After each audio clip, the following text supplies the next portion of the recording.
Okay, what is up, y'all? I'm gonna be playing the first game of the Mets series and most likely the second game, and hopefully we can get debut from Roberto Osuna somewhere in there. Of course, I don't like to have close games, but I would love to have him make his Brewers debut. Other debuts to be looking forward to is now Andrew Susac. He'll be starting, or he should be starting the game unless he's tired, then I'm not gonna start him. And then we also have Everett Cabrera making his Milwaukee Brewers debut. I think our lineup got a little bit better over the past couple of videos. And obviously now our lowest guy in the lineup is Ramon Flores. And on the bench, our lowest guy is now Martin Maldonado because he was demoted and he was at 68. And now that he's actually on the bench and he's okay with it, but he loved it whenever he was obviously starting. But I feel like Susac can be better than him, and I think he has more control. Yeah. Maldonado is free agent after next year, and I'm just going to let him walk unless I pick up someone else this off season. Then he's just going to be walking. So he's going to, I'm probably going to offer arbitration, but I'm going to like cheap ball him. That's not the right word, but we're going to go with it today, okay? So Andrew Susac is at least going to be here until his arbitration's up. After that, I don't know, because he is kind of a late bloomer prospect-wise.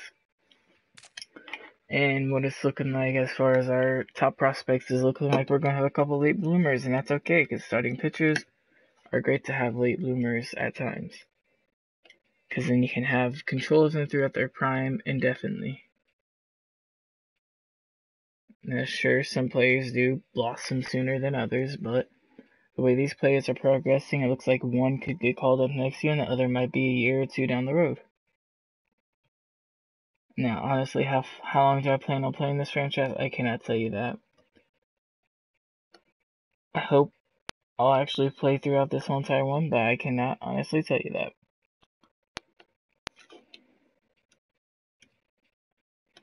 But currently, I have my list of top prospects here. Jorge Lopez is one that could get called up next year. He currently has a 2.85 ERA through 85.1 innings with 99 strikeouts and 26 walks and a 6-3 record. So he's fairly likely going to get called up next year as at least a long relief, if not a starting pitcher. But it also depends how free agency goes. If free agency goes our way and we get a good pitcher, then he might not be. Zach Davies is also interesting starting pitching prospect. He's 71 overall at 23 years old with 4.52 ERA. He's thrown way less innings, and he's and I think they've been in the rotation for the same amount of time. So he's obviously struggled a bit more than Jorge Lopez has. So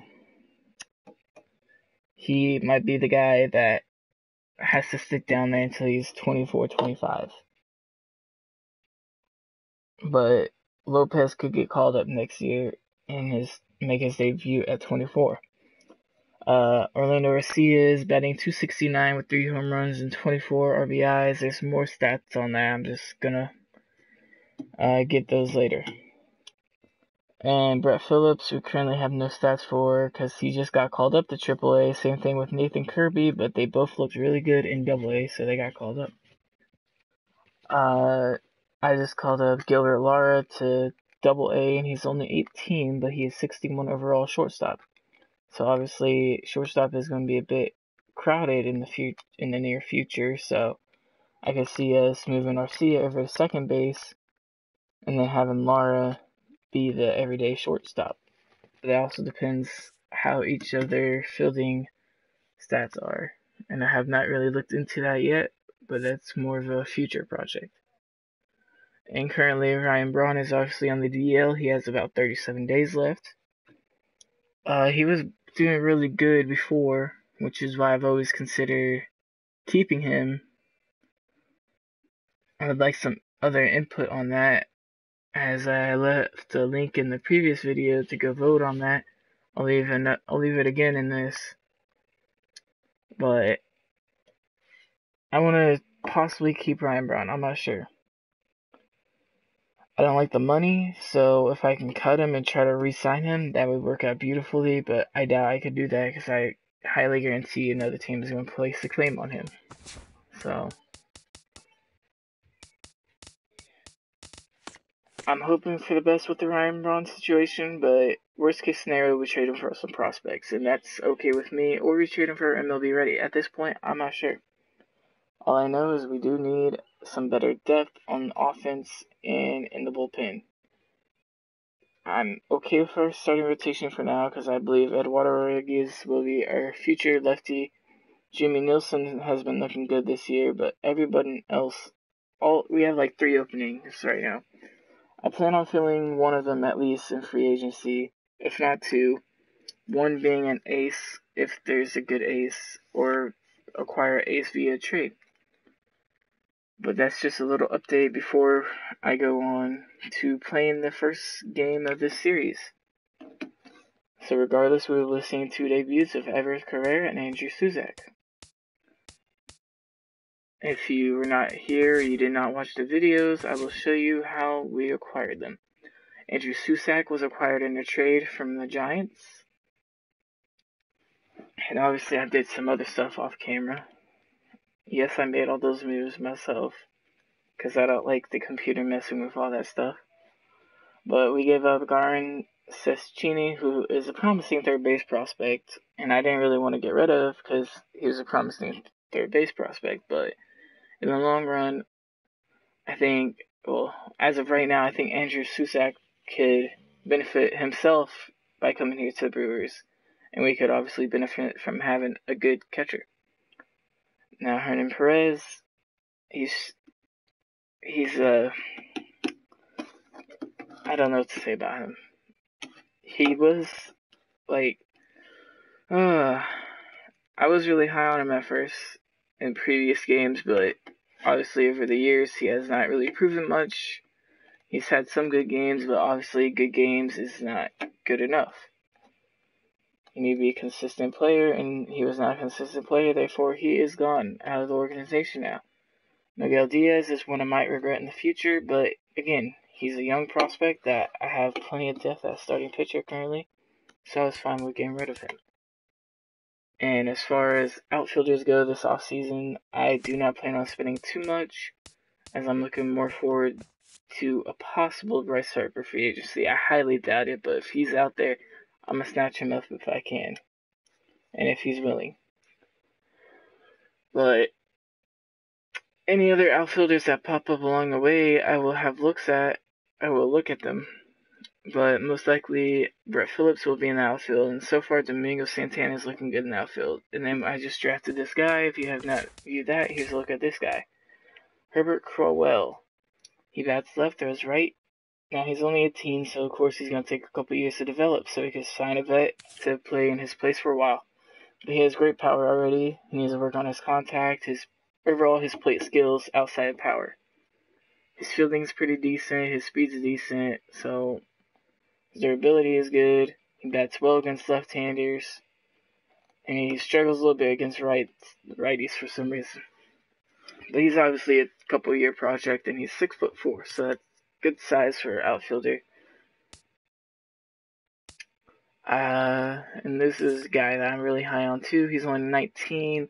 He already has decent stamina. I would like to get that up and definitely get his control up. His velocity is okay, and I love his pitch combination. So hopefully he can work out in the long run as well. And then as far as this draft overall, it was obviously not that great of a draft, but if you want to know more details on that, you can go watch the draft video. And let's get this game started, because I've already talked too much, so I'll probably split this in 2. Alright. Let's go.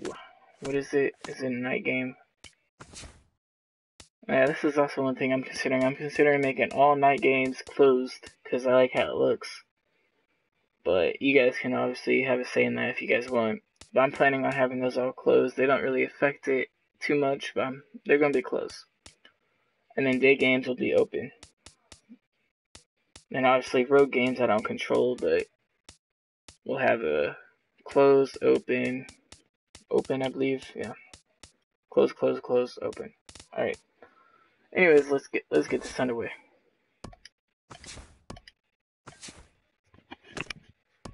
I already messed up. There we go.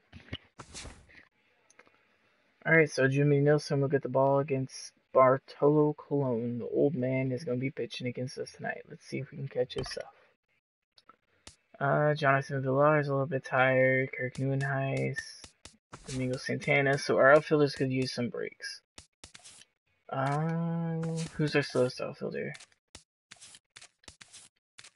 60, 60, 60. They're the same. That doesn't help me. Alright. We'll give Domingo the night off, and then possibly... because Daniel Viciedo is not playing center field, so I might have to move Santana to center field the next game.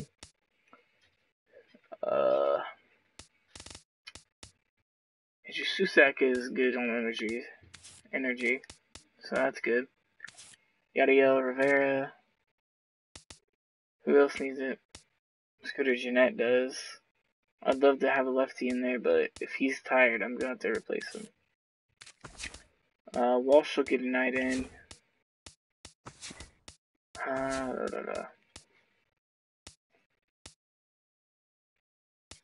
Let's swap them tonight, because I know DH won't be as bad on Chris Carter. So we'll give him the night, technically the night off, but he'll be hitting still. So Daniel Viciedo will probably take over center field the next game, and then Kirk Neuenhuis will get the day off. I don't know. We might make a call up, temporarily call up, and send down Martin Maldonado for a game, just so we have someone to play that position. But as I was saying, I am also considering sending someone down, so this could be Yadiel Rivera's last chance to prove something, but it is against a righty. No, I'm not attempting to lock on. God damn it. I hate it when that happens. Alright, Villar for Walsh, Yadiel Rivera for him. Swap, move. And then Domingo Santana, he's in the night off, definitely.